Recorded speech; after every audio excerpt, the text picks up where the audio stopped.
Hello. Welcome to another exciting edition of the TPMA Talks podcast. This month's presentation is a panel discussion entitled, Gamification, Behavioral Science or BS. Moderated by Duke Butler with panelists Neeharika, Janice, Michael and Trevor. Enjoy. Introduce the panel. So first of all, just to acknowledge on what you said there, I worked at Microsoft. Yes, I did work in software development. So some of you have seen me speak before about things like product strategy.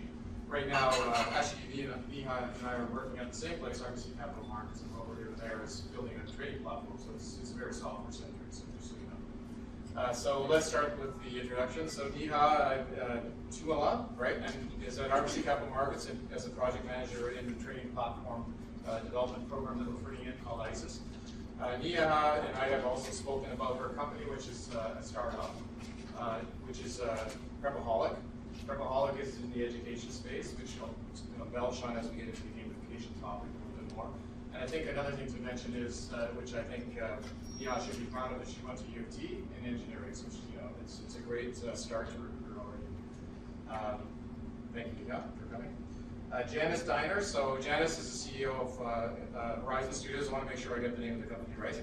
I went on your website and I just explored it a little bit. And I know you've got a product you're going to talk about called Catalyst Stuff, right? And you're in the social technology space. And I think when I looked at your website, there was quite a bit on gamification. So you may be the foremost expert here. I don't know, but we'll talk about it. And then Michael Sahota is over on the far left over there. Michael, you are an agile trainer, correct? And your company is called Agilitrix? Mm-hmm. Am I saying that right? Yeah. Right, and I know both Neeharika and I use Agile, so we'll be happy to talk about that and how that applies to gamification. And then finally, Trevor van Mierlo is the CEO of Evolution Health Systems. So we've got a good coverage here. We've got education, we've got social technology, we've got Agile software development, and we've got healthcare technology. So we'll talk about gamification in that moment. Okay, so I think that's the introductions, and with no further ado, I've got a question just to lead off. It's not a hard question. I'm just going to ask Michael, maybe you could start. We'll talk about what do you think gamification is. I mean, everyone's reading about it. It's a hot topic, and we've got even in the first slide saying it might be BS, which I didn't put on my resume, but it could be that there are some people that are detractors, or it could be a little bit of a backlash. So can you give me a little bit of a flavor for what you think it is and how that affects you? Yeah. So essentially, gamification in my mind is a way to have people engage with a situation or content or website or material. And it's really about bringing the aspect of play so people actually have fun doing and engaging with the activity, right? And a lot of it can just be total bullshit. It's like stuff where there are badges and there are levels, but people don't really care. There's no meaning or connection with what's actually going on, right? And it's really the meaning and the connection and the sense of achievement and purpose that actually makes valuable play, where people are doing it because they care, right? Right.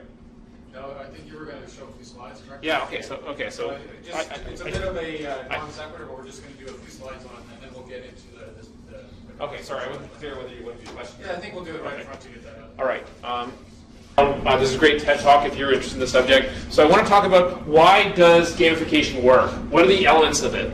Right? So basically play is the root of creativity and innovation. It's the foundation of everything we want to do if we want to get great results, right? It's voluntary, we do it for its own sake, it's fun, it's a state of mind that gets us into a state of flow. Play just lights up everything in our brains. That's why play is like crack cocaine for our brains. That's why it works, right? So it's innate to animals, right? We have it built in for learning, right? And that humans play throughout life. This is different from all other animals. Animals only play when they're young to learn.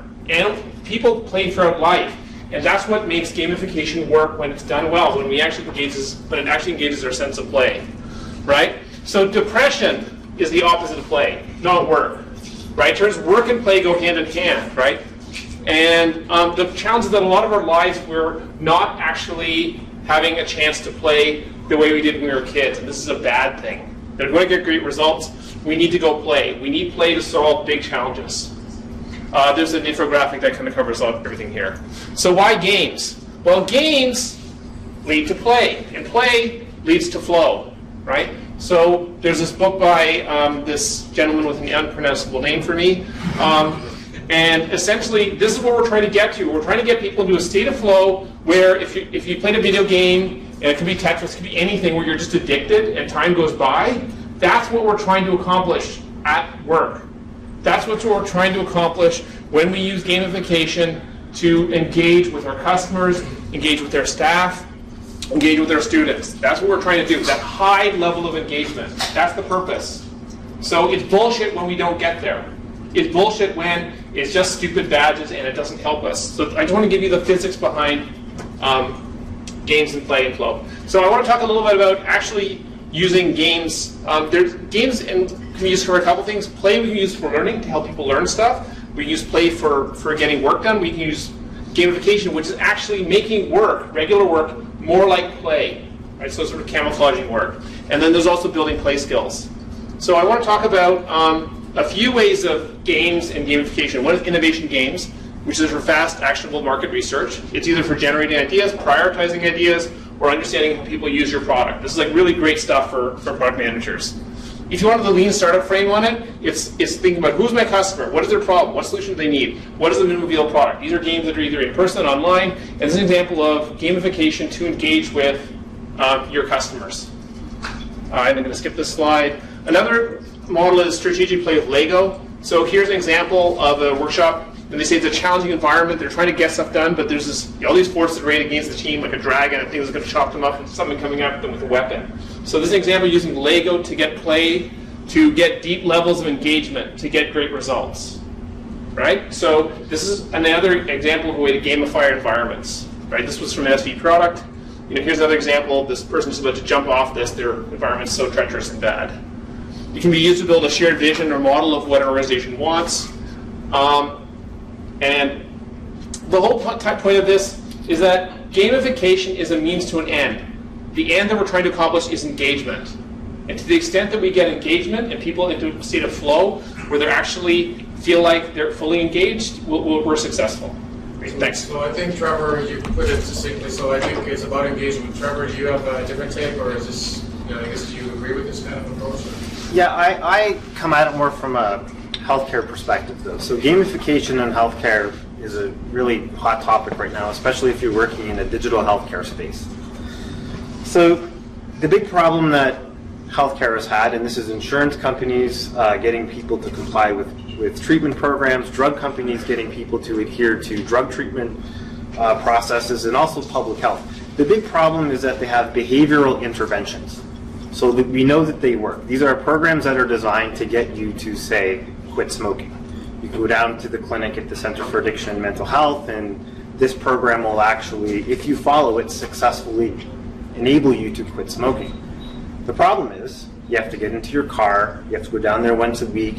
If you want a cigarette, you want a cigarette now. You don't want a cigarette, when you're sitting in front of the doctor. So these public health behavior interventions don't really work. But with the internet and with digital health, we now have the ability to reach people at different times of the day, connect them with other people, and through the process of gamification, enable them to basically get help when they need it and tailor it to their specific needs and their specific profile. So it's a really, really fascinating time for healthcare implementing gamification techniques into behavior interventions. Another problem is that these programs are traditionally delivered through public health platforms. And the problem with public health platforms is that the bigger they are, the more complex they are, the more expensive they are to administer. And public health platforms are great when they're out there. If you can simplify it to immunizations, we all know how important it is to go out and get an immunization. But how many people really look forward to doing it, to doing that type of thing? Of course, we're all hopefully immunized, and polio isn't around anymore. But if you take other health concerns and you're able to gamify them and put them into the population and get other people to start to deliver those public health interventions on your behalf, you can definitely see an economic model as well as significant cost savings. So just to summarize that really quickly, gamification has tremendous, tremendous potential for public health, for insurance companies, and for healthcare companies. And what we do as a company is we employ gamification techniques in order to increase usage and increase adherence. Thanks. Janice, do you want to give your take? I think you have some, on your website, you have some comments about things like the CAN definition of gamification, things like mechanics and dynamics, that kind of thing. Could you comment a little bit on that? Yeah, I'm just trying to think how to think I'm going to address what I do and then sort of comment. We don't lead with the term gamification. I don't walk into clients and sell my product and tell them I'm selling gamification. So it's not, in fact, I'm almost surprised to be sitting here talking from that perspective. That's how far it is away from how we position the product and sell. I see, so I grew up in the ad business. I grew up in the below-the-line advertising space. I grew up as a creative director, and I've been using tactics, marketing tactics, sales tactics, badges, rewards, leaderboards forever. It wasn't called gamification then. They were tactics used to get compliance on different things. We built a product called Catalysta that's we position it as a Salesforce training and activation platform. Within the platform, we see gamification as a tactical, as tactics to get people to do things like comply, like engage, like sell. We increase our clients' product sales, but you could argue that sales staff and sales guys have been making leaderboards on the back of a napkin forever. 5 years ago, did we call that gamification? I don't think so. So essentially, we just have a technology that uses those things, and we do find, without a question, where we've been in market for a little bit, and we have clients, and every activation we have has badges, rewards, and leaderboards, and when we don't have that activated, the sales guys don't play. We've run experiments on, I have missions, I have all these different levels of involvement, but without a question, game on is game on. So game on means that for us that our target audience, which is sales guys on the floor, predominantly in retail stores across North America, when they engage, they increase product. They're measured on product sales. They're measured on product recommendations. They're measured on learning. So they get points and badges for watching a video, training video that they wouldn't normally probably watch, participating in a question, uploading a tip. We have activities that they can come back and do every day. But what we find that happens, and maybe talks more to engagement, and from day one, it's been this way, is that when you put a group of like-minded people into a closed social environment, they talk. And they talk a lot. So we, in an 8-week period, average about 8,000 discussions, right, of sales guys talking about product that they sell with other sales guys around the country or across the US, wherever the game is activated. So the level of engagement that's triggered by game and points, it's triggered, it's pretty awesome. And we've had, I don't run this anymore, but at the beginning, in the early days, we had a client that said, I'd like to run the next one without points. No one played. And I don't do that anymore, basically. We won't do it anymore. We have different levels of play, but so clearly there's a correlation, but I never walk into a potential client saying, hey, I'm doing gamification. I go, hey, I'm going to show you how to increase product sales and product recommendations. And I have the numbers to prove it, and I have clients that stood up on stage and we'll talk about how we did that. So that's, and by the way, we're using old, some techniques of gamification, and we're using leaderboards and sales guys. Well, we had an instance in the US where the client had a hard time spreading the word about the program, so we actually let sales guys refer a peer and get money, and we took off. So yeah, so I think that's a good answer. I think I agree. It's not, gamification is not a term we use either that much, but we use a lot of the things that I would define as gamification. Yeah. And even how we develop products, we build in things like reward, recognition, points, trying to get people to repeat behavior. So one area that I know from Neeharika's business plan that she's working on is in education. So when I first started my career, I was actually doing online learning, which was gamification in a lot of ways. You had points, reward, recognition, and different levels that you try to get people to go through. So Neeharika, do you want to talk a bit about what you think about gamification, how you're building that into your solution? To, obviously it's a new startup, but it's one that you're definitely using the theory. Yeah, and I agree with a lot of what's been said actually, and what you said, which is the concept of play. And I think the reason why it's really hard to define gamification is because it's not as simple as engagement or this. It's become a toolkit, and it's really become several pieces that have traditionally already existed, and they've been bucketed together, and it's become gamification. But ultimately, for me, it comes down to, what do you want your customer to do? So what kind of behavior do you want to see from your customer? So from a learning perspective, absolutely I want engagement. But ultimately, my game is I want them to get better at learning a particular module or developing a particular skill, and then game ends. And after that, it doesn't really matter anymore. So that's one thing that I care about. And then I also care about, if I want for them to learn something, then what are the types of behaviors, or what are the prerequisites that are required in order for them to learn? So something like when we first started off with our startup, we were heavily focused on test prep, and hence the name Prepaholic. So we started off with MCAT, and can you think of anything more boring than going home and you have textbooks and all you're doing is you have practice questions, and your goal is you need this 680. That's this boring task, and you're competing, and it's high pressure. So what better way than to take this very stressful, anxiety-filled task and to introduce an element of play to it? So to not only make it a little easier, but to also, in a way, design the game so that you get better at developing these skills. So for us, from an education perspective, when we first started off, we were very much, badges, collecting points, all this kind of stuff. These core features of gamification that we all, I think, are absolutely critical, and they're fundamental. I think the reward system, you can't do without it, or at least in our experiments that we've seen. But I think as we've journeyed, what we've done is we sort of started off with the fundamentals of what behavior do we need for effective learning to happen. And we've understood that there's a lot of barriers for good learning, right? You're in a classroom, you're sitting there, you're tired, it's 9:30 in the morning, you're barely awake, the teacher's talking. If you're in a university, there's 400 students or a couple hundred students there. Maybe you don't really understand the base concept then. So there's just a lot of barriers. So having that, if you understand what are the barriers, and if some of those are behavioral based, if some of those are things that students just don't want to do, then I think gamification can do a lot in order to mitigate some of that behavior. So for me, it's really a tool, one of many that we've used in our platform. And I think the other big thing is virality. That's the other thing that I think Zynga's become really good at. Facebook, it's really, I don't really need you to do anything except bring people on, to refer friends.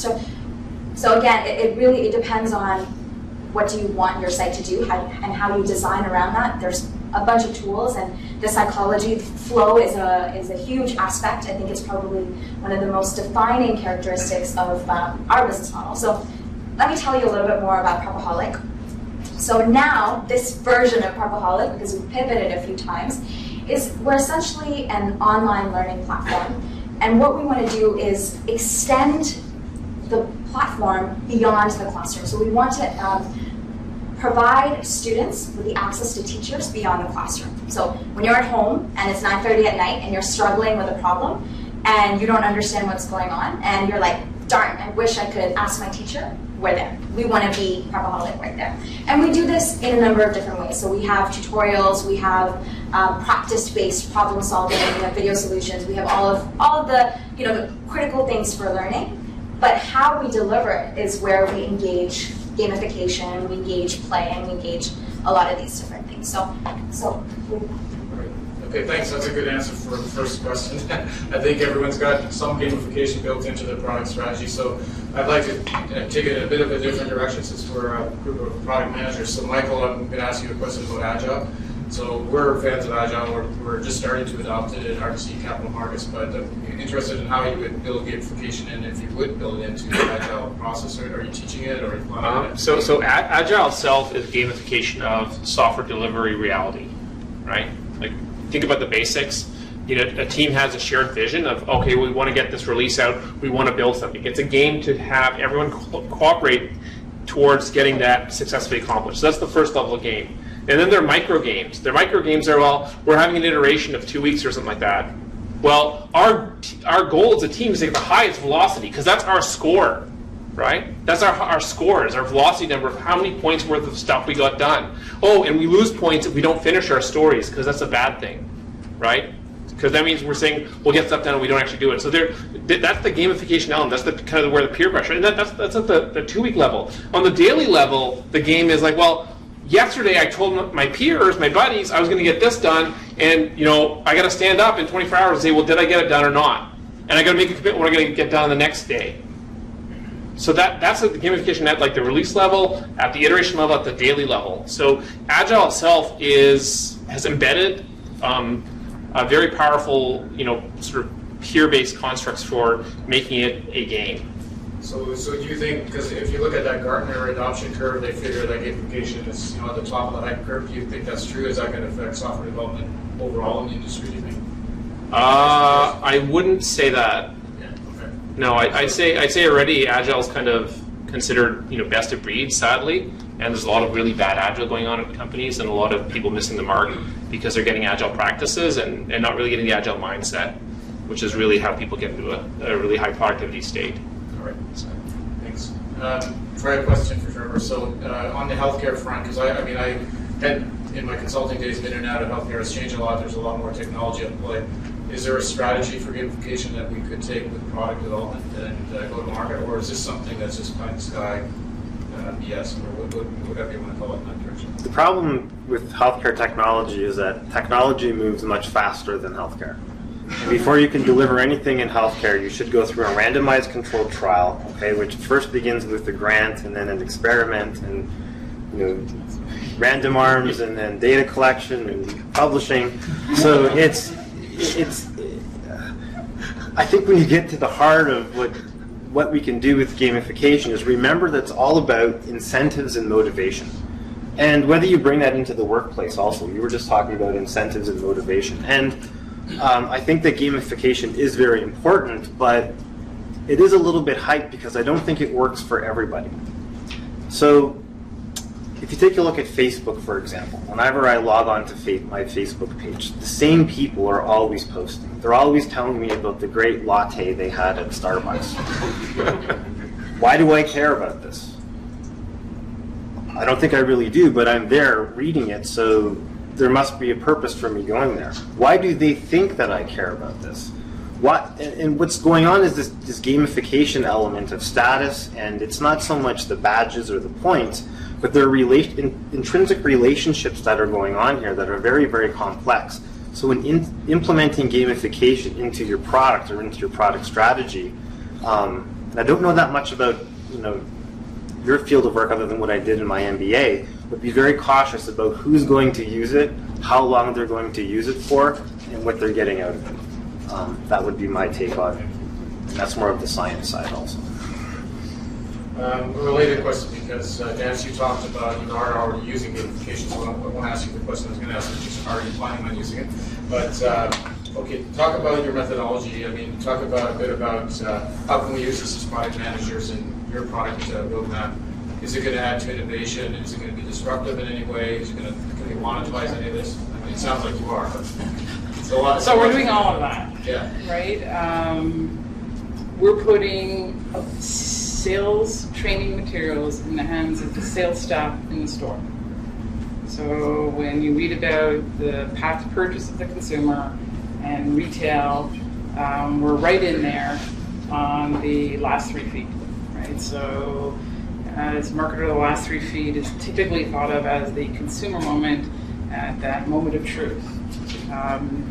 Where we target is, as a marketer, you spend all that money on product, and then the consumer gets out of the store, gets out of their car into the store, and there's that one person that could change that purchasing path that they may have researched before, they may be looking on their phone, but we have the salesperson. And since for a long time we've been producing, not me in particular, but marketers have been producing content for these sales guys, training material, and we've been doing reward systems and incentives. All of this existed. So all we're doing is engaging it in a digital format on social networks, in any social network, in any platform, rewarding sales guys for selling, for learning, selling, and talking about product.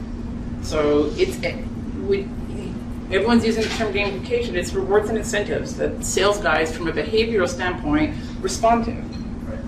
You know, a sales guy will do pretty much anything to get high on the leaderboard, right, or to win the trip, or to do all that. So it is producing results. We are, like I said, increasing product sales, increasing product recommendations. We are, as a startup, cash positive, where I have clients that, it works. It's working for us. Yeah, go ahead. So just out of curiosity, at what you just said, so you're using social media, you're getting the sales guys to kind of get into the game, and they're doing it in part for that competitiveness. Salespeople tend to be competitive. Yeah, so that's great. Now, are they doing it, like, do you have to incent them to say, first place is Yes. extra $1,000? Yes. Is there? Yes. All of that. Now, switch your thinking to. You give me something, I give you something. We're happy. That's pretty much how it works. So you give me rewards, I'll perform for you. So It's I guess what I'm that getting at linear. is the reward always a cash, or is it a physical product, or It's a badge. Yeah, so it's a mix. It's a It's a mix. We have badges that are just status. We have badges that are attached to rewards. We have a full redemption engine that sends product. So sales incentive programs. We've heard of sales incentive programs. Most people, as a marketer, I've worked on sales. There was trade dollars to incent guys to sell stuff in all kinds of industries. That's what we're targeting very specifically. So the methodology, the user experience of the sales guy, they're used to getting rewards for behavior. They're used to selling and having these type of things. What we're doing is just creating it in a social fashion that also generates all this engagement. We have in product, like just if you think about product discussion, so we're learning. I can tell you, based on my community, the type of sales guy, I can tell you, they talk about the product. They talk about if a customer comes into a store and wants to buy a competitor's product, how do I convert them? What did you use? They start talking to each other about product knowledge. All this other information comes out from the bit of incentivizing, which everyone is calling gamification. Like I said, I go into my class and talk about rewards and incentives, but I talk about training and increasing product sales, and we use what is now being called gamification. Can I ask you? Yeah, no, go ahead. Yeah. So the other angle on this also, I mean, most of us, or many of us, are product managers, so Yeah. I'm often competing with the other product managers in my team or my company. It's all we're looking into, right? Now, let me ask you from the customer perspective. Any comments on, have you been able to, on the social media side, be able to drive customers to get more engaged on a blog, on a forum? So what are your thoughts there? Do I always have to throw out dollars to say, hey, I'm going to give you $100 off? I don't like doing that. That's people. So we focus on the sales space. Though the product is pretty vertical, and you could run it, B2C. We're B2B2C typically. We have an instance with a client we use incentives and games to change or move behavior. So arguably on any behavior, right? So if we have an example, it's all social because our original instance was built inside Facebook. It ran completely inside Facebook. Now it runs in other networks too, but it ran like as a Farmville game inside Facebook app is the first incarnation of it when we first launched a while ago. So we're completely social, but we can reward people for rating. We can reward people for doing something on LinkedIn. We can reward people for doing something on Facebook. It really goes back to the strategic objectives of what that client is after. So if that client wants the sales guy to show the customer the video, can we track it and measure it, and if so, how? And can we reward them to do it? Can I give the customer a coupon and give that sales guy a reward for giving the customer a coupon and getting that sale at that moment? Can I track, how am I tracking product sales for that client? So all of that comes in there. So every object in our software has points, badges, rewards, and social cues attached to it. Right? So an object could be a video, an object can be an action. We talk about sort of two types of learning. Learning around product assets. Like, so we don't produce content. We take our clients' existing content, like videos and all that stuff that no one actually ever looks at, the training manuals, and we make them. Yeah, I created them too, so no offense taken, you know. But we make them look at the whole video, and you don't get your points to the last 10 seconds. You know, like we make our audience. Yeah, totally.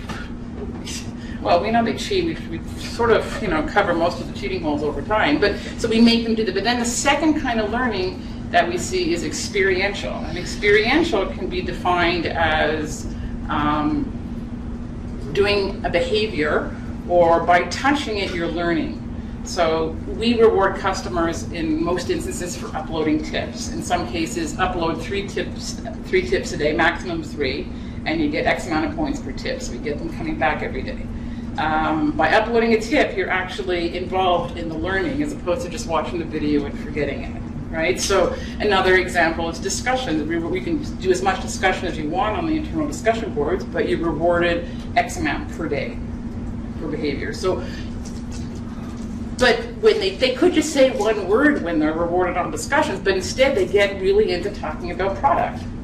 Right, so you get this, but if you didn't reward them, they probably wouldn't start, even though there's about, on average, 30% more discussion and points attached to it, they get into it. So it's almost like in the, you know, in the ad business, you used to have, like, conceptually, you have a boulder at the top of the hill, right? And you need a tactic to push the boulder off the hill, but if the boulder has all these kind of juggy points to it, it doesn't roll very well. But if it's built well, and you trigger it, it rolls well. And that's really how I see gaming for me, is it's the trigger. So I think I'm hearing a distinction here between extrinsic and intrinsic rewards. Yeah, thank you. Good right? segue. And so you're saying the intrinsic rewards are there, but you need the extrinsic rewards to get them.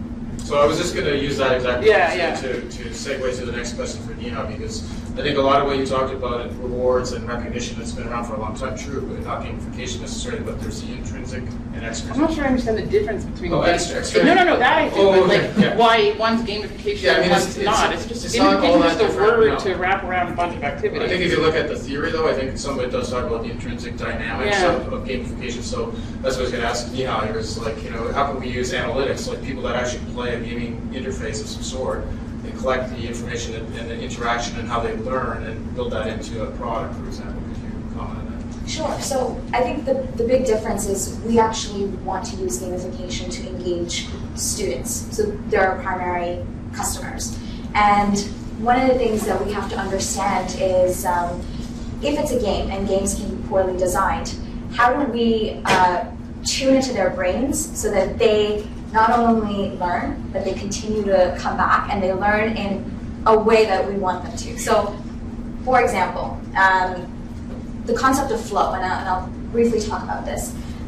This is one of the core concepts of gamification, which is there's this sweet spot in between skill level and anxiety. So you always want to maintain the game in such a way so that your players are not bored, but they're not stressed either. So this is where your game design comes in.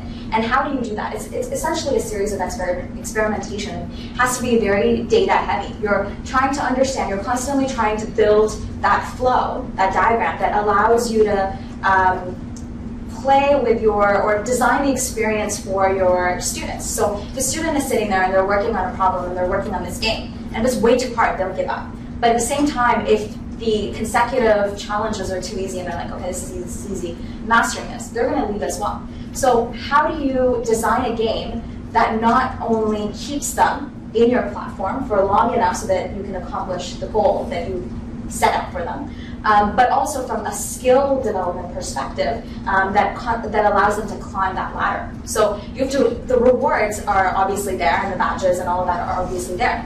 But the trick is, when do you give them? In what doses do you give them? And this is all essentially a big experiment. And that's where I think a lot of the scientific theory has come in, which is, you know, do you reward them at specific intervals? So you're talking about the cheating. So, you know, people are really good at gaming games. They understand, once they understand the psychology of it, they will fall out of love. And this is one of the things that Zynga's struggling with, which is why when you have a really, really popular game, but then all of a sudden you see your volumes come down. Why is that? It's because they've either gamed out or they've gotten bored or whatever the reason is. So I just want to take, the only issue I'll think about that is one of the real challenges that Zynga has right now is that Facebook has turned down virality. So I make games on Facebook, and we used to be able to get viral K factor greater than 1 just for free. yeah. You can't get it anymore. So you have to pay to grow. That's the only way. And so that's why Zynga's and all Facebook games are going like this, because you can't, it's very difficult to grow virally now. No one does it without advertising. Zynga person, I guess. I've never worked with Zynga. All right. Just to clarify, you use two terms, intra something and extrinsic. Intrinsic and extrinsic. What's that? So intrinsic would be well, extrinsic, first what we're talking about is the rewards and recognition that you give back to the user of your service or software. Whereas intrinsic is more like building on the gaming knowledge that you build, like as you play the game more. And we actually take the analytics and we use that to create the next version of it or the next product. But I think actually that's a good segue. Susan had really brought that up, and I think back to Michael on intrinsic versus extrinsic. We're talking about engagement for motivation. Can you comment on how we can get people to use this kind of intrinsic, extrinsic model to make things more engaging in your software development process or in any product you're playing? I go back to what we're talking about. Point is like the reason people get engaged and get into a state of flow is because they're intrinsically motivated. They actually want to do it. Like people on software teams, they want to build great products. They want to ship great products. They want to have delighted customers, right? I mean, so extrinsic stuff. It's been demonstrated that doesn't really help. I mean, Dan Pink's a lot of great research on why bonuses suck, why people should just ditch them now, right? Including for sales teams. It turns out because sales teams aren't really teams; they're actually a collection of competing individuals, and that teams actually work together for a common goal. And people throw that out and actually work as a team towards a shared goal of collectively working together and mentoring each other and working together to get sales deals actually outperform the way they used to work. So that's where if you want to get for intrinsic motivation, that's the kind of stuff you're going to focus on. That's where agile methods kind of a sweet spot because it's all about people collaborating and learning and growing together. Right? It's not about extrinsic motivation of, you're going to get in trouble if you don't do this, or you have to conform to this rule, or, we're going to pay you a bonus if you finish this delivery on time, which never happens, right? All right, that's a good answer. Trevor, I guess just to bring it back to healthcare, can you give us an example where we could use gamification in your model for taking something that's kind of boring and making it more exciting, more engaging? I think that has to do with more of the product design. I think where gamification really comes into play in our field is that you basically have a group of people who are working for you for free. And we've published some papers on this, and we call them super users, and they're about 1% of the population. This 1% of the population is very powerful, though, because what they do is they have a network effect, and they go out and they start talking to the people that they're connected to. And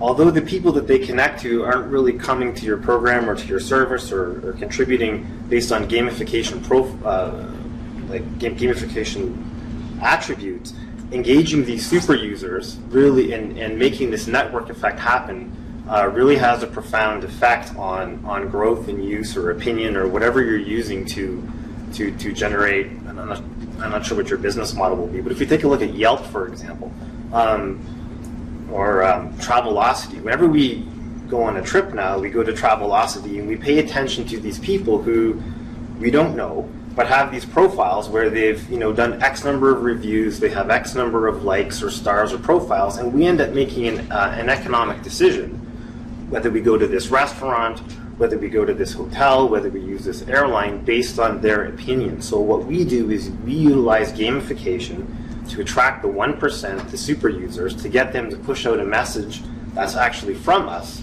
but it's coming from them. So this is the type of research that I'm doing right now at Henley Business School in the UK. I'm developing a predictive algorithm that takes a look at demographic and psychographic characteristics of this 1% that we call super users. 1%. It just seems to be I have 15% of the one. I work on the 15% role. When we 15% super users. When I've taken a look at a number of different social networks for different disease conditions, we take a look at specific to 1% super users, specific to the health industry. just on the research that we've published.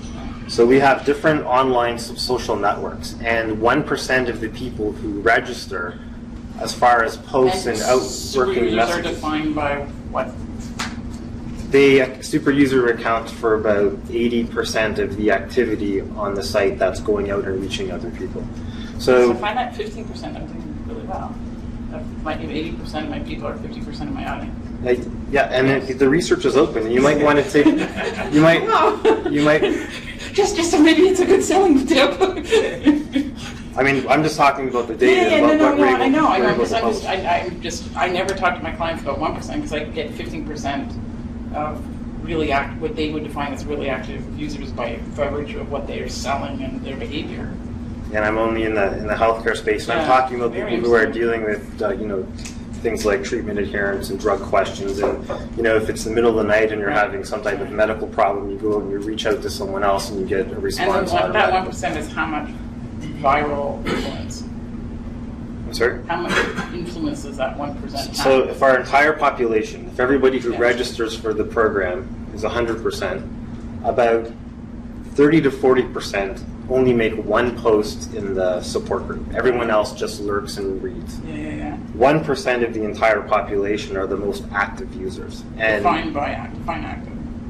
they account for at least 80% of the activity. Right, okay. And we do this through, multivariate logistic regressions and pretty heavy data analysis through statistical software. So honing in on these people is something that the areas that I'm working in are right in there. are actually really, really interesting. Look, the Canadian Cancer, for example, from the paper that we published with them, they're starting to look at allocating their budgets towards super users because they know they're going to get their biggest bang out of their buck from this network effect rather than reaching people who may not even pay attention to their ad.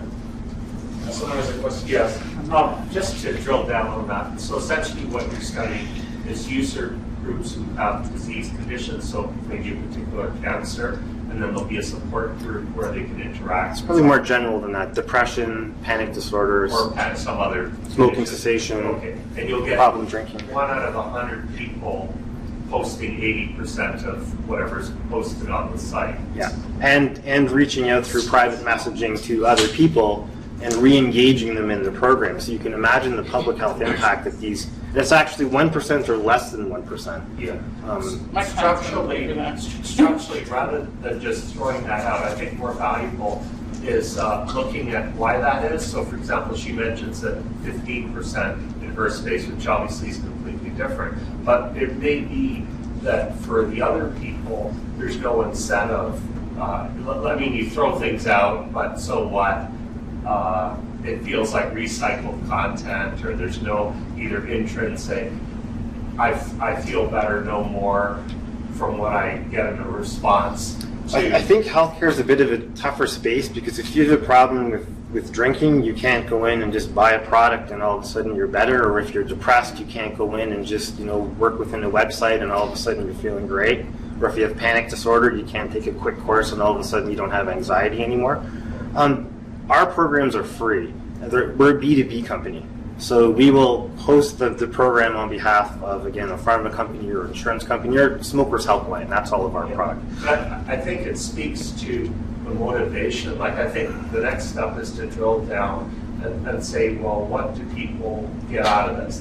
Exactly. You hardly would find me on Facebook because I don't get any kind of intrinsic reward from it, and I certainly don't get extrinsic money bonuses for it. So I think looking at it, and you may be able to change it by the manner in which people interact or what they gain personally, never mind extrinsic bonuses. The field of research, and I work with a lot of scientists around the world in this area, is that these people are doing this, they're exhibiting this behavior for some type of reward, and we're not sure what it was. We're even working with neuroscientists now. We're trying to map the parts of the brain that lights up when they do this activity. But the bottom line is they're going out and they're doing it absolutely for free. We have people in our smoking cessation programs that have been there for over 5 years. If you've quit smoking for over 5 years, why are you hanging out on a support group and helping new people? I mean, get on with it. Move on with your life. But there is something about the gamification element that attracts these people. and they reach out and want to help someone else. Why? We're not exactly sure yet. Well, I think Malcolm Gladwell talked about it in one of his books, Tipping Point. I think he called those people mavens, so just the type of people that historically would want to go and tell their friends, only now they have a new form and it's online. Yeah. And so I don't know if there necessarily is something, maybe it's just their character and that's how they are. It's the same thing in test prep as well. Finished their GMAT 5 years ago, no problem, still there. Still there. Helping people. I mean, and do you know why they're there? Just like helping people. But you like helping, but you like having them also because what they do is they're really promoting your service for you. Right? No, absolutely. I mean, not my service, but in other sites that we've looked at, definitely. I mean, not. Some of them are more mature, so some of them they have points and they've developed this entire set of history that they just don't want to let go of, and so the game just continues forever, and that works. Some of them, even though there is no incentive behavior, they're still there. So. And we also find that people develop these relationships with other super users. And we've had people also meet and get married and some really strange stuff. move countries. And there's just something about this gamification phenomenon that is attracting these individuals to this type of interaction online. And they're extremely valuable people. If you can find out who they are and you can market to them, I mean, fantastic. So, I guess my question is, have you had any luck or any insight on how to increase the number of spreaders in your community? I guess is having more better? Like maybe having 1% in your community is actually the right amount. My assumption is that more would be better, but I don't know, is that true? I don't know, and those are really, really great questions. Having more may upset the apple cart. That's a really great question. I've never even actually thought of that before. How to recruit them is something that we're working on. And again, this is just a brand new stage, and it's very, very, very exciting. Cool. But I'm gonna have to write that down. That's it. No, we could because I think you had a question. Yep, so when you define the 1% super user, are you only looking at their social media behavior? Are you only looking at when they comment about a medical situation, or you're looking at their behavior and discussion around all over the topics?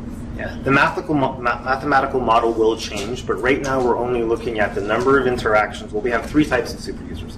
We have people who just post, people who work within cliques, and people who only respond to new people who post.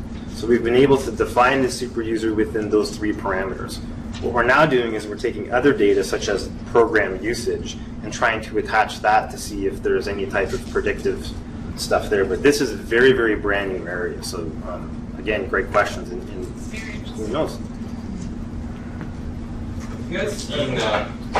Have you guys seen a breakdown in different types of personalities that respond to different types of intrinsic gamification rewards versus extrinsic? Like I worked on gamification of employee referrals, and some people were straight up offended by extrinsic rewards, and then for a small percentage, it seemed like it was something that was of value to them. I find that it's all over the map, and it's, like, I can't answer the question directly, but what I can tell you that I have a client that's global, and in each country with each dealer, the staff is different, and the tone and the manner of the program and how they respond is different. I can tell you who, even without like sort of formal analysis, the tone and manner of the conversation is substantially different. The type of it, you can tell, it's kind of confidential data, but in one of the retailers in the US, they're very technical, and their conversation reflects that, versus this other community in Canada where it's more "hey dude" language. Like you just actually can tell by there's a whole, without even going into formal analysis, you can actually, there's a pace, something comes out when you start getting into discussion that shows your person and demonstrates who you are. It comes out in your language. We did something, and this goes to show how wrong I usually am. So maybe you should listen to anything I say. We published a paper with the Canadian Cancer Society where we took a look at the demographic characteristics of super users within their online population and super users within our live demo. And my hypothesis, I was sure that they were very, very different people. Smokers Helpline doesn't allow you to use acronyms that show swears, that they have very, very tight rules. It's a public health organization, so there are some topics that you can't talk about, where the other beta program that we have, you can talk, anything goes. Anything goes, So we felt that the groups would be very, very different. When we did a statistical analysis of those two groups, we were absolutely wrong. There was nothing statistically different about these two populations. So, I mean, so I agree with you. It doesn't sort of make sense at onset. We have two totally different characteristics, two different managed groups, but the people who are running them are actually the same. So it's interesting. But sorry, just to comment on that, if I may. From a more traditional game design perspective, there are personality types, and there's been a lot of analysis and research done on this as well. And it really comes down to, why do people play games? And different personality types have different motivations. So some people play because they're really interested in the social aspect of it. And this is where, the Facebooks do really well, because they attract the socializers. And I think this is about 80% of the population. It has the highest number from a game design perspective. Then there's others that are just really competitive. I mean, they really get a rush out of winning games and being at the top of that leaderboard, and that's what they're after. Then there's others who are discoverers, so they really enjoy the challenge. They want these quests, they want this voyage, and they're interested in a different kind of behavior. So, and this is why especially when you're designing games with multiple players as opposed to single players, and you can really accommodate different motivations and different personality types and different players. So this is another, aspect of game design to consider. And you talked earlier about the different levels of engagement. Like in the gaming paradigm, there's the novice, and then you move up the line and support there. You planning to build that into your platform? How are you going to do that? Yes, absolutely. So one of the things that we want is obviously skill development. So when you first start in, let's say you're doing grade 9 algebra, maybe you've just been introduced to the concept. So it's just a really easy, make sure that you're not scared kind of a game.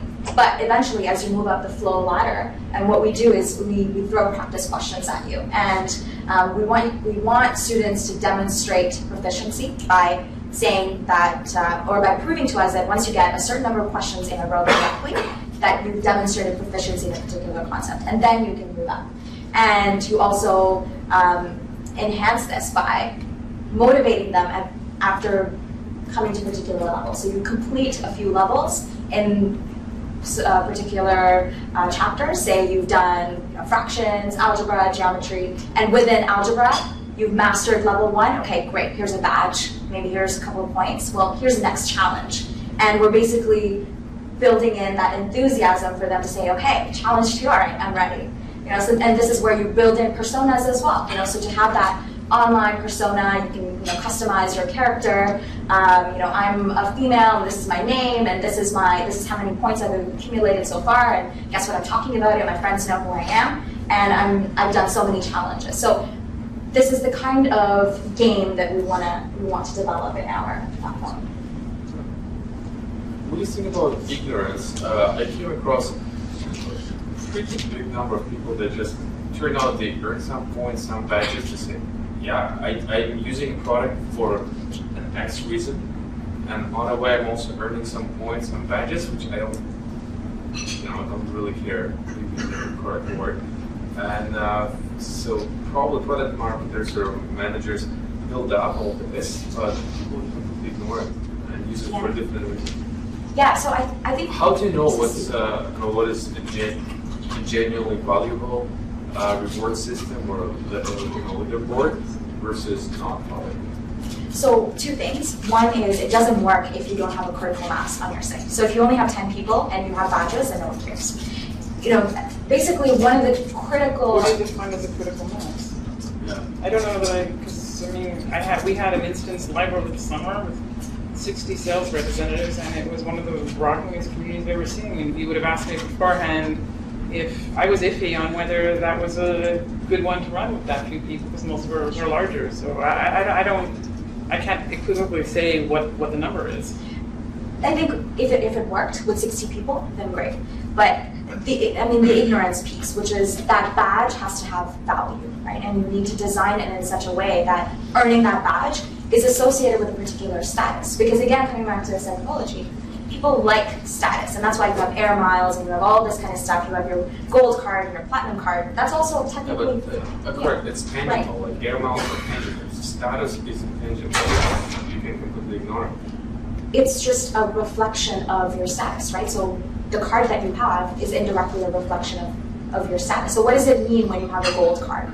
That is status. That could be associated with points. That could be associated. What is a badge? It's a particular status that proves that you've been through a particular challenge and you've earned your way through, right? And really, like, that's what a badge does. Is it says, look at me, you know, 100 people or 60 people. Yes. So people are intrinsically wired for hierarchy.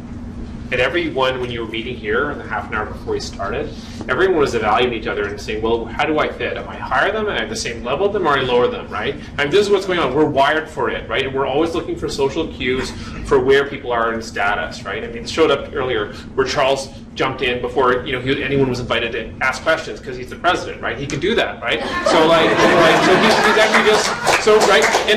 And when I feel so honored. Right? So no. I mean, I'm just observing that the social phenomenon, right? So status is here in this room now, right?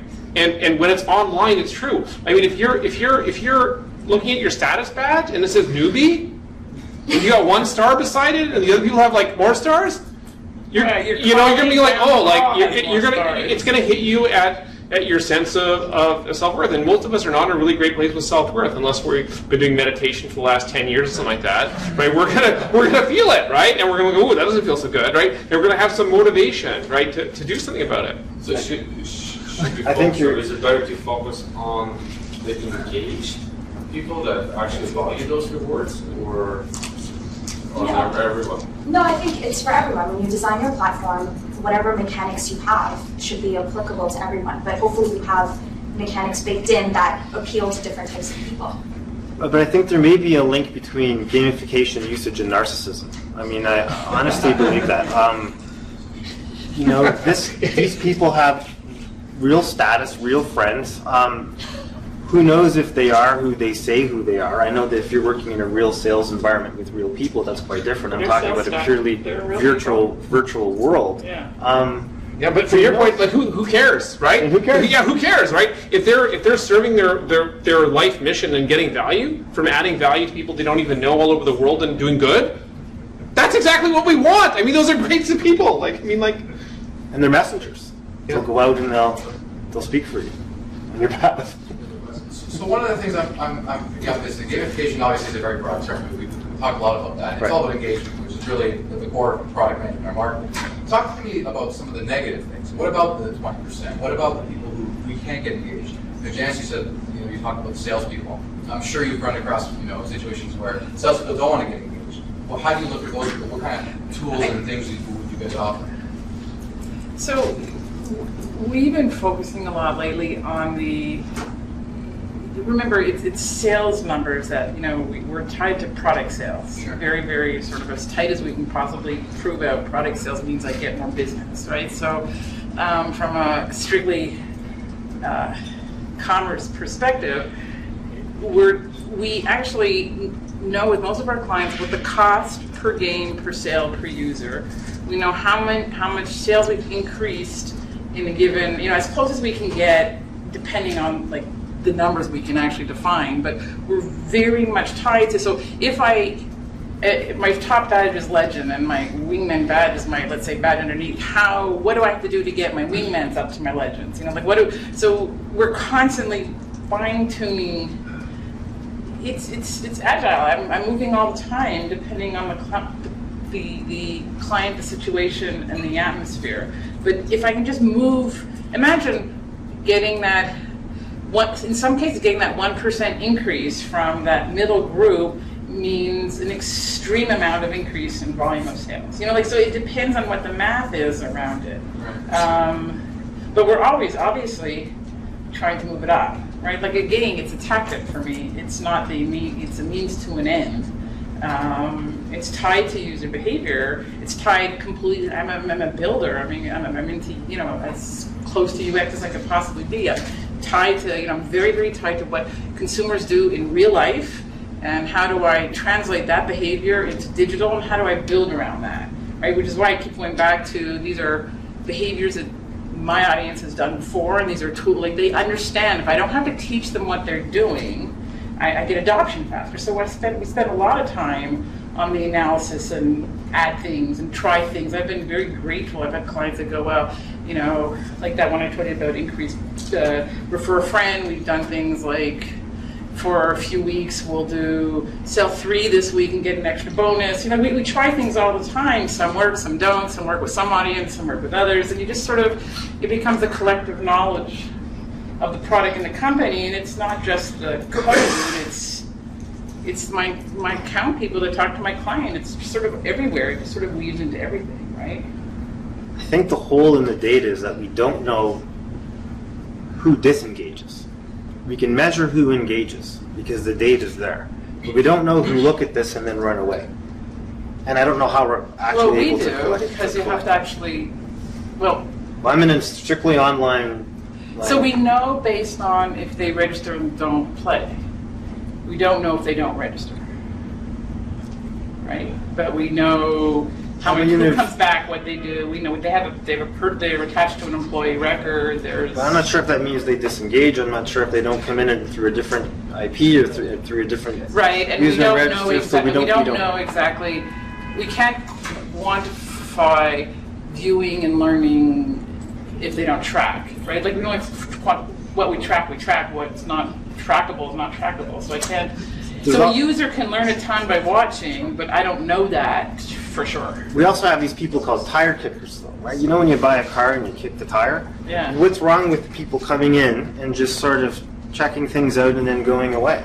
Yeah. Do they disengage, or are they tire kickers and they come back at a later time? And I would define that, does the sales guy come in, watch a tip, and then use it with a customer that increases a product sale that I don't see?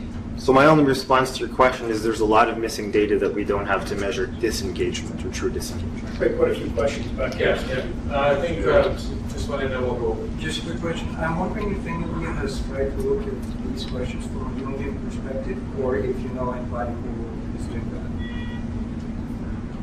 Did you say Jungian? Yes. Yeah.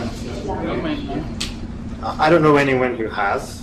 I know that people are, I mean, not from a strictly Jungian perspective, but taking a look at a lot of those principles, they're trying to now mesh them into that big equation. And there's a guy named Mike Wu, have you heard that name? Yeah, okay, so I'll give you his contact, but I think it's not Jungian, but it's along the lines of behavioral psychology. And it takes a long time to publish this data, so whatever you read is already yesterday's. That's why it's almost a blog kind of effect. You know, you have to keep up with what they're saying, but I don't think there's any deep research on it. I'd like to build on the negative aspects of it that the gentleman over there started just for a second. What about, is anybody can comment on, what about the people that become addicted and become obsessive and let other things go? Like, is that, how do you deal with that, or is that let the buyer beware? I mean, you can handle it. But for the game designer, that's amazing. That's what you want. You want addicted players who never want to leave, right? And I think that has been the criticism for, like, I can tell you, University of Toronto, our computer labs, people have dropped out because all they did is just play World of Warcraft in our computer labs. And I have friends that have failed universities because it's just super addictive. And I think the beauty of gamification is to borrow from some of those principles and hopefully marry them with work and try to achieve some productivity out of there. But I can tell you from my perspective, one of the things that I care about for effective learning is to have students come back and review things, so reinforcing concepts. And in order to make that happen, I do want some addictive behavior. So I do want them to come back at particular intervals, and there's particular reward mechanisms that I can do in order to do that. But I think coming back to some of the negative aspects of game design, I wouldn't say that it's really game design. It's just the way that it's been designed. So just poor applications of the gamification. So in this instance of I want in order to review something. So I've learned something 2 weeks ago, completely forgotten it. If I want it to be fresh in my mind, I need to review it again. So I want to incentivize my student to come back and review that concept again. Well, that principle is actually just behavioral psychology. That's learning theory. And if I don't understand if that foundation, that fundamentals are not there, and I just throw in some random game design, incentives here, incentives there, then it's not going to work. Your game has been poorly designed, and games do die. Regardless of why, Zynga games are not doing well. There are some games, I think they will continuously have to innovate in order to up the ante and keep their most loyal customers coming back for more, right? Poor games definitely die, and even really popular games also die out. But definitely that addictive aspect is there. They're well designed. Yeah, I'd like to comment on the dark side of games and gamification from a product and from a software delivery perspective. So, it's actually built into almost to our wiring, our muscle memory in terms of software delivery. And there's a real addiction for getting this release out, getting this iteration finished and really sacrificing the future. And whether it's focusing on getting your current 2-week iteration finished and sacrificing your next one because you're not getting ready for it, or whether it's focusing on your current product and killing your overall product as its future, right? By rushing development, not investing in appropriate architecture, not investing in appropriate test coverage, and just getting things done. So you get this release out, and we're addicted to this, right? And we don't invest in the long term. And there's companies like Amazon have proved that you need to focus on the long term relationship with customer, and long-term focus on what your product line is about and how it's helping your customers succeed. And that really, the addiction that I see in our software industry isn't focusing on just what are we going to get done in this 2 weeks and how do we get that stuff done and what are we doing for this release, right? Because no one's sitting around thinking about the future, and that's probably the biggest downside I see of gamification and focus on short term. Is that because the reward system is linked with the release? Just the release. So you're rewarded when a release happens. Yeah. Typically this ties in with the whole notion of having annual performance targets, and the whole notion of especially in our industry, largely looking at what's your public company trading this quarter? What's your share price at? What's your you meeting your targets? And this is extremely disruptive and has led to a long-term decrease in, that's the game, right? The stock market, right? How's your company performing? And has led to the lowest levels of economic output based on the capital involved in companies. We've just had this massive decline over decades, and the only really serious disruption to turn this whole game called our economy around, because we're focused on this short-term win scenario. We've got a few more minutes, so I'm just going to ask a question on strategy. So after all the conversations we've had for the panel, I throw it out, is this a long-term strategy? Gamification, is it adding value? How are you going to make it, monetize it? How are you going to make it work for it? And Michael, you may as well start, we'll just go around and then I'll pass. Questions. All right. Speaking again from a healthcare perspective, the magic formulas are reach times efficacy, and being able to engage people increases usage. Drug companies lose billions of dollars a year from people stopping taking their drugs or not picking them up from the pharmacy in the first place. Insurance companies lose an incredible amount of people from people living unhealthy lifestyles.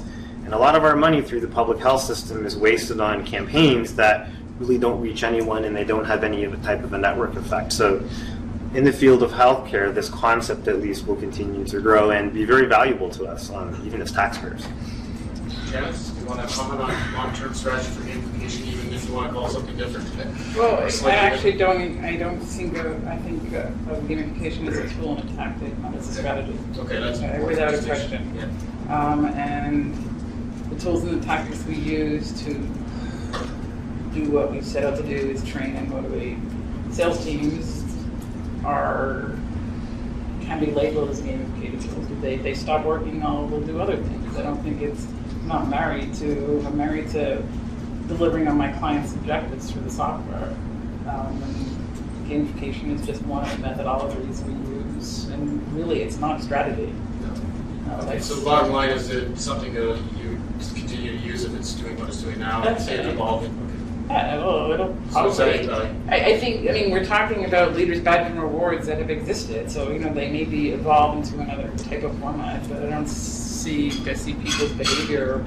We don't change that drastically. Yeah. We're B2B and B2C, so definitely we want to engage our students, and that's going to be our primary focus.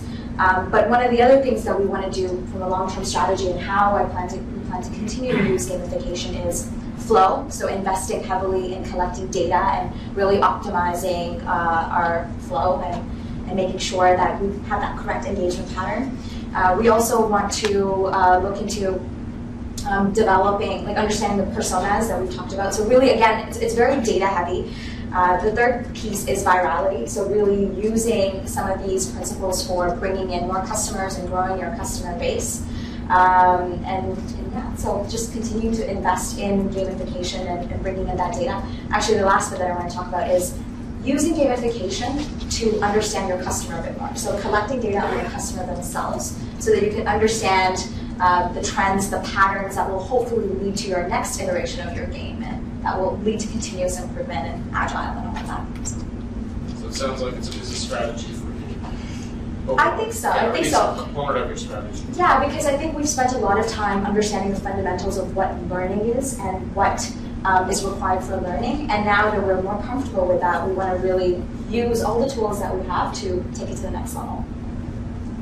All right, I think that's all the questions I have. Are there any final questions for the audience? Travis. I just want to hear maybe some personal stories of customers involved or immersed in gamification. So, I mean, you talked a little bit about intrinsic versus extrinsic. I always view intrinsic as someone who's actually motivated by the activity itself as opposed to, say, like a badge. And do you have examples in each of your spaces where you can talk about a customer that's actually in there for the activity and is motivated by that, and how you guys focus on gamifying that key system? So, I mean, I think I mentioned it before that we reward people for participating on the discussion board. We reward them 10 points of discussion, 3 a day. Not in all instances, but in a lot of the instances. And that we get a lot of users participating and coming back every day to do it. But when you do the math, you discover that in and around 30% of the discussions is not pointed, meaning that it's over and above points. So people clearly get into it, and then you see the value of the data in the conversation, they're engaged. So I think you see have both ends of the spectrum, that rewards lead to trigger the activity, but the activity of itself can live on its own past the trigger. At least that's what, and I see this over and over. It's not just like a one-time instance. In almost every instances, our numbers are almost like, really closely similar with different groups of people.